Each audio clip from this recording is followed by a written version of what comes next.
Vivian कभी confrontation वाले mode में आते ही नहीं हैं।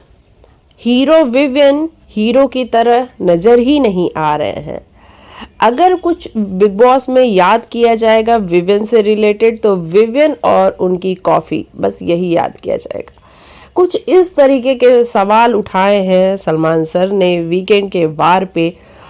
देखो, कुछ सवाल तो हमें भी ऐसा लगता है कि विवियन कन्फ्रंट क्यों नहीं करता है। अगर उसको किसी बात से तकलीफ हो रही है, किसी बात से परेशानी हो रही है, वो हंस के चीज़ों को नहीं टाल सकता है।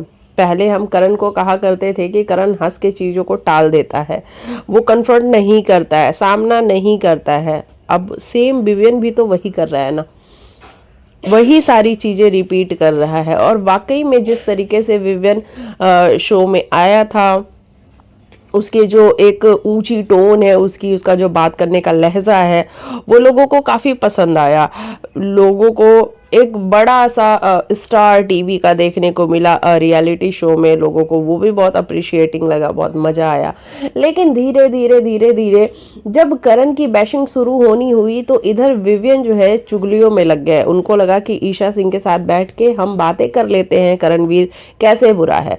और ऐसा करते करते उन लोगों ने करण को हीरो बना दिया, लेकिन खुद की आइडेंटिटी खो दी, खुद क्या है वो भूल गए।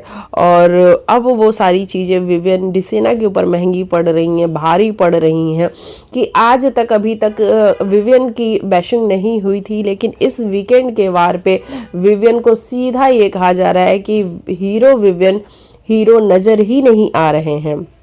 यहाँ उनका कोई 1 to 1 किसी से कोई मुद्दा ही नहीं है। जब ये बातें सुनेंगे विवियन तो क्या उनका रिएक्शन होने वाला है, क्या उसको पॉजिटिवली लेके आगे वो बढ़ पाएंगे या फिर उनके मन में नेगेटिविटी भरेगी कि यार ये मेरे साथ क्या हो रहा है। लेकिन ये चीज़ तो बड़ी तय है, क्लियर है कि अविनाश ईशा दोनों के नॉमिनेट करने के बाद, ईशा के नॉमिनेशन से ना सेव करने पे, अविनाश के नॉमिनेट करने पे क्यों क्वेश्चन नहीं रेज हुआ विवियन की तरफ से, क्यों विवियन ने सवाल नहीं उठाए। हालांकि विवियन ने मुस्कुरा के ये कह दिया, हाँ मुझसे इसने बहुत बार कहा था, इसके बारे में बात भी करी थी, लेकिन मैंने ध्यान नहीं दिया। आप ऐसे रियलिटी शो में नहीं कर सकते हो। आपका जो रिएक्शन इंस्टेंट होगा, आपका वही रिएक्शन माना जाएगा, ना कि ये सोचा समझा रिएक्शन। आपको क्या है कहना, कमेंट में लिखना।